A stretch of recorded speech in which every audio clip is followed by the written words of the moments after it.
નમસ્કાર દર્શક મિત્રો, સિટી ન્યૂઝમાં આપ સૌનું સ્વાગત છે।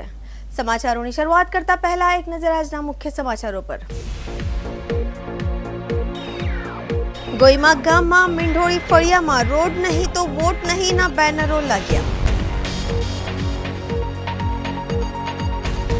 કોંગ્રેસના એક અગ્રણી ભાજપમાંથી ટિકિટની માંગ કરતા જ રાજકારણ ગરમાયું। ट्रेन नीचे आवता पहला आरपीएफ जवानों यात्री ने बचाव्यो।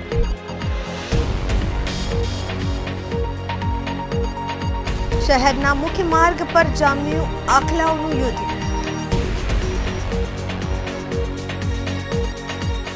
हवे समाचार विगतवार जोईए। वलसाड जिल्लाना पारडी तालुकाना गोईमा गाममां मींढोળી ફળિયામાં રોડ નહીં તો વોટ નહીંના બેનરો લાગ્યા।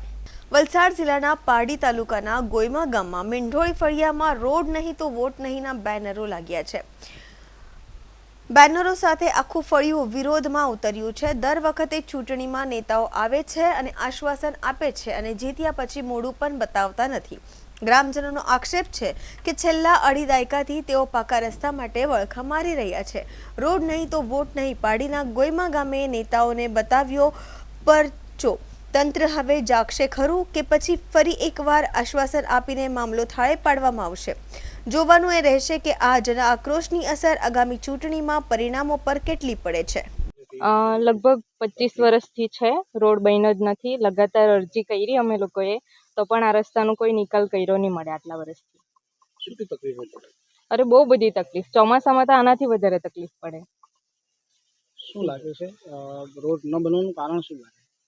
કારણ કંઈ નથી, એમ તો અમારું ફળિયું થોડુંક અંદર આવી જાય, મતલબ નદીના આ સાઈડ, એટલે લગભગ કોઈ ધ્યાન જ નથી આપતું આ બાજુ આવીને। અમે બેનર સારું માર્યું છે, અમારા રસ્તા બનતા નથી ને ચોમાસામાં કે એટલી તકલીફ કે અમારે ત્યાં બાજુમાં સ્કૂલ છે, સ્કૂલની બાજુમાં એક વડ છે, વડની બાજુમાં શિક્ષક લોકો કે છોકરા લોકોએ આવવાના માટે બી નાળું એ લોકોએ રાખ્યું નથી, બરાબર। તે છતાં બી અમે ચૂંટણી વખત જ્યારે ચૂંટણી આવે ત્યારે એ લોકો કહે કે તમારો રોડ બને આપશું, આ નાળું નાખી દેશું। એ હિસાબે અમે એ લોકોને વોટિંગ આપતા હતા, પણ તે છતાં બી એ લોકોએ હજુ સુધી કંઈક આજે 25 વર્ષ થઈ ગયા ત્યાં સુધી પણ હજુ આ રોડની કંઈ એ લોકોએ કંઈ બંદોબસ્ત કર્યો નથી। તો અમે પાસે લાસ્ટમાં શું કંઈ કર્યું કે અમે આ બળબડ લગાવ્યો છે કે રોડ નથી તો વોટ નથી। તો અમે છે ને હવે પછી એવો નિશ્ચય કર્યો બધા છોકરાઓને છોકરી બેન લોકોને બધા જે વોટિંગ કરવા વાળા છોકરા માટે અને બહેનો માટે એવું નક્કી કર્યું છે કે હવે પછી આપણે જ્યાં સુધી રોડ નથી બનતો હોય ત્યાં સુધી આપણે એને વોટિંગ આપવું નથી। પછી એ લોકો અમને જ્યારે આવે ત્યારે ભાઈ તમને વોટ આપો, તમે માંગવા વોટિંગ આવો છો, બરાબર। અમે વોટિંગ તમને આપીએ છીએ, તો તમને રસ્તો બનાવવામાં શું વાંધો છે, શું તકલીફ છે તમે? ગોઈમા મીંઢોળી ફળિયા, બરાબર। મીંઢોળી ફળિયાની અંદર આજે 25 વર્ષથી ઉપર રસ્તો બનતો નથી। એને અમે કઈ જાહેરાત કરી, કઈ વખત એ લોકોએ મિટિંગ રાખી, મિટિંગમાં બી અમે એને એ લોકોને એમ કીધું કે ભાઈ અમારો રસ્તો તમે કરી આપો। એ કહે કે ચૂંટણી છે અત્યારે, એટલે અત્યારે ચૂંટણી થાય પછી તમને રસ્તો બનાવી આપું એમ બોલે છે। પણ ચૂંટણી પતી ગયા પછી કોઈ અહીંયા જોવા વાળું નથી। આજે વરસાદમાં બી તમે કહેવો, ઉનાળામાં કહેવો, એને કેટલાક નાણાં બાકી નાખવાના તે બી અમે રજૂઆત કરી અને એ લોકોએ એમ કહે કે અમે નાણાં નાખી દે અને આપણો રસ્તો રેડી થઈ જશે, પણ આજ સુધી રસ્તો બન્યો નથી। કોઈ કેટલા અડલી ગયા, હવે નિશાળમાં પોયરાન જાય, હાઈસ્કૂલમાં જાય, કેવી રીતે જાય તે અમે જાણી શકીએ, એવી અમારી તકલીફ છે। હવે એ તકલીફ કોણ અમારી મિટાવી શકે એ અમે પૂછવા માંગીએ છીએ સરકારને। શાનું બેનર માર્યું છે, શું માર્યું છે? અમે એવું માન લો કે જ્યાં રસ્તો નથી, રોડ નથી ત્યાં વોટ નથી, એને રોડ બનશે તો જ વોટ આપશું, એવું અમે એ લોકોને કીધું છે। એને એવો જ અમારામાં લખ્યું, એને જુવાનિયા બધા અમારે સાથ છે, બૈરાથી પોયરાથી બધા જ અમારે સાથમાં છે। વાપી મહાનગરપાલિકાની ચૂંટણીનો ઘમઘમાટ ચાલી રહ્યો છે। રાજકીય પક્ષો ઉમેદવારોની પસંદગીમાં લાગ્યા છે, તો બંને પક્ષોમાં ટિકિટ મેળવવા માટે દાવેદારોએ લોબિંગ શરૂ કર્યું છે।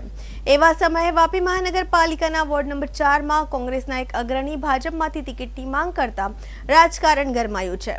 વાપી નગરપાલિકાની ચૂંટણીમાં અગાઉ કોંગ્રેસની ટિકિટ પરથી ચૂંટણી લડીને જીતી ચૂકેલા કોંગ્રેસી કોર્પોરેટર વિનોદ પટેલે આ વખતે કોંગ્રેસ નહીં પરંતુ ભાજપમાંથી વોર્ડ નંબર 4માં સામાન્ય બેઠક માટે ટિકિટની માંગ કરી છે. વાપી મહાનગરપાલિકામાં ભાજપની ઉમેદવારો પસંદ કરવાની વોર્ડ 1 થી 6ની સેન્સ પ્રક્રિયા પૂર્ણ થયા બાદ કોંગ્રેસી અગ્રણીએ ભાજપની ટિકિટ માંગતા જ ભાજપ સાથે કોંગ્રેસના અગ્રણીઓ પણ ચોંકી ગયા હતા.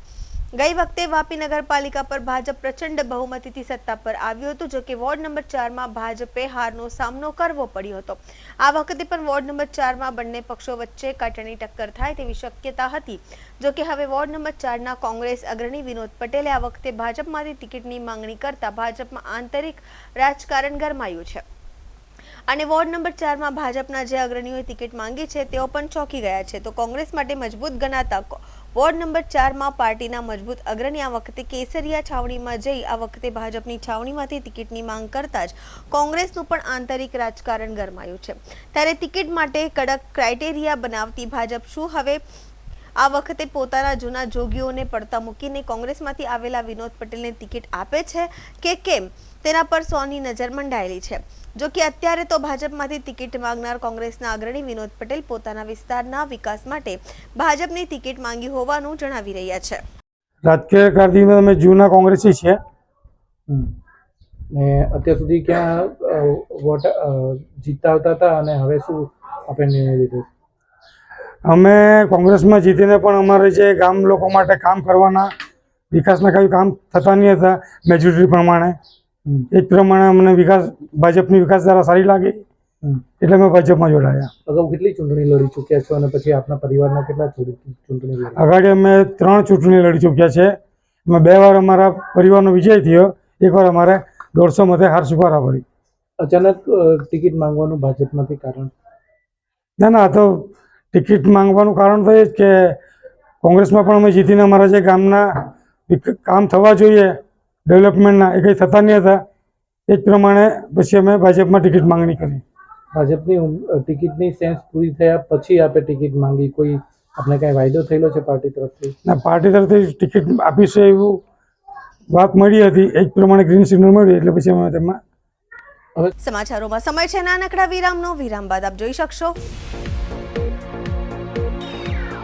ટ્રેન નીચે આવતા પહેલા આરપીએફ જવાનોએ યાત્રીને બચાવ્યો.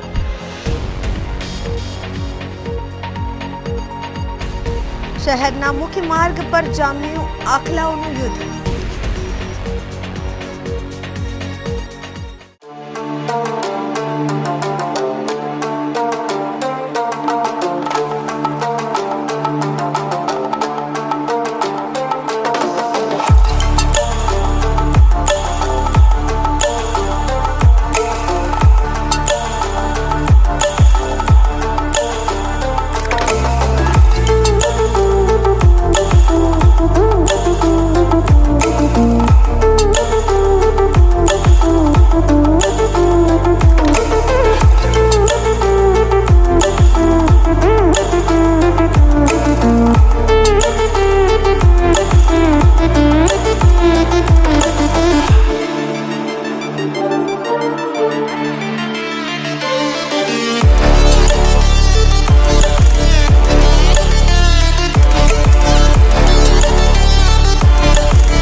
વિરામ બાદ આપનું સ્વાગત છે.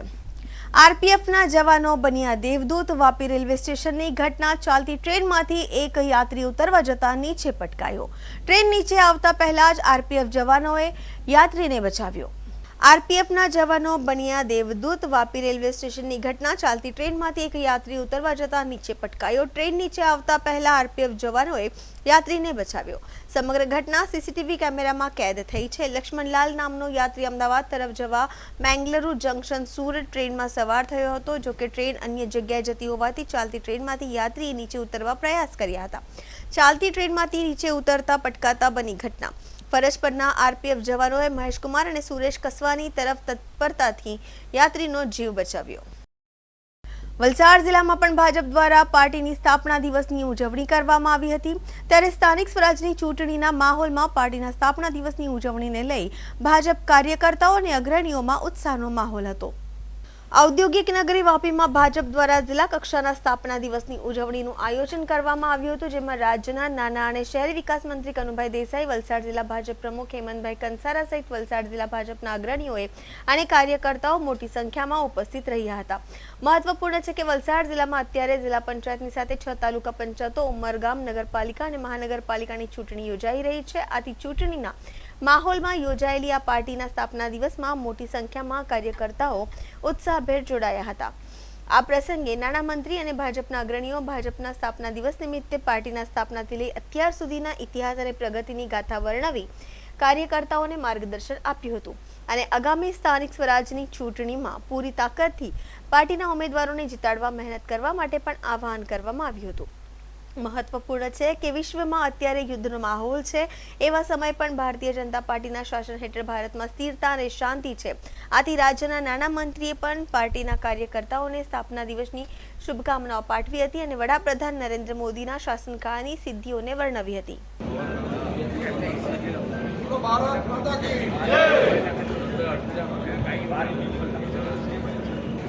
પાંચ રાજ્યોમાં ઇલેક્શનનો માહોલ છે અને જ્યારે સમગ્ર ગુજરાતમાં સ્થાનિક સ્વરાજ્યની ચૂંટણીઓ યોજાઈ રહી છે ત્યારે આ સ્થાપના દિવસની ઉજવણીનું મહત્વ અનેક ગણું વધી જાય છે. એટલા માટે કે ભારતીય જનતા પાર્ટીએ જ્યારથી શાસનની ધુરા સંભાળી ત્યારથી દેશનું અર્થતંત્ર મજબૂત બન્યું છે, દેશની વિદેશ નીતિ મજબૂત બની છે અને દેશના લોકોની માથાદીઠ આવકમાં વધારો થયો છે.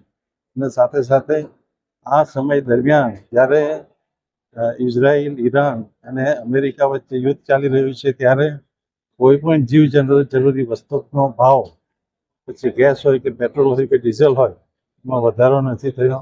આવા અનેક જે સ્થિરતાના પરિમાણો છે એમાં ભારતીય જનતા પાર્ટીએ જે પોતાનો પ્રયાસ દર્શાવ્યો છે એને અભિનંદન આપવા ઘટે. અને રામ મંદિરની સ્થાપનાથી લઈ 370મી કલમ હટાવવાથી લઈ દરેક ક્ષેત્રમાં ભારતીય જનતા પાર્ટીએ પોતાના વચનો પૂર્ણ કર્યા છે અને આ બધા વચનો દોહરાવી ભારતીય જનતા પાર્ટી ઇલેક્શન લડશે. સમાચારોમાં ફરી સમય છે નાનકડા વિરામનો. વિરામ બાદ આપ જોઈ શકશો શહેરના મુખ્ય માર્ગ પર જામ્યું આખલાઓનું યુદ્ધ.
ફરી આપનું સ્વાગત છે।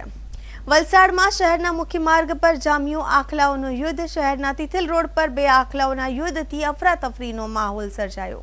વલસાડમાં શહેરના મુખ્ય માર્ગ પર જામ્યું આખલાઓનું યુદ્ધ। શહેરના તિથલ રોડ પર બે આખલાઓના યુદ્ધથી અફરાતફરીનો માહોલ સર્જાયો। લાંબા સમય સુધી આખલાઓને રસ્તાને લીધો બાનમાં। લડતા આખલાઓએ રસ્તાની સાઈડમાં પાર્ક કરેલ વાહનોને અડફેટે લીધા। લડતા એક આખલો પાર્ક કરેલ વાહન પર પડ્યા બાદ લડાઈ ચાલુ રહી હતી। આસપાસના લોકોએ ભારે જહેમત બાદ લડતા આખલાઓને છૂટા પડાવ્યા હતા। વારંવાર રજૂઆત છતાં રખડતા ઢોરોને પાંજરે ન પૂરવામાં આવતા લોકોમાં રોષ જોવા મળ્યો છે। સમાચાર પૂરા કરતા પહેલા એક નજર આજના મુખ્ય સમાચારો પર। ગોઈમા ગામમાં મીંઢોળી ફળિયામાં રોડ નહીં તો વોટ નહીંના બેનરો લાગ્યા। કોંગ્રેસના એક અગ્રણી ભાજપમાંથી ટિકિટની માંગ કરતા જ રાજકારણ ગરમાયું। ટ્રેન નીચે આવતા પહેલા આરપીએફ જવાનોએ યાત્રીને બચાવ્યો।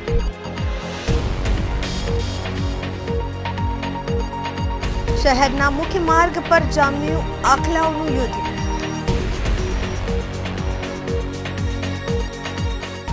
તો આ હતા અત્યાર સુધીના સમાચાર। જોતા રહો સિટી ન્યૂઝ। નમસ્કાર।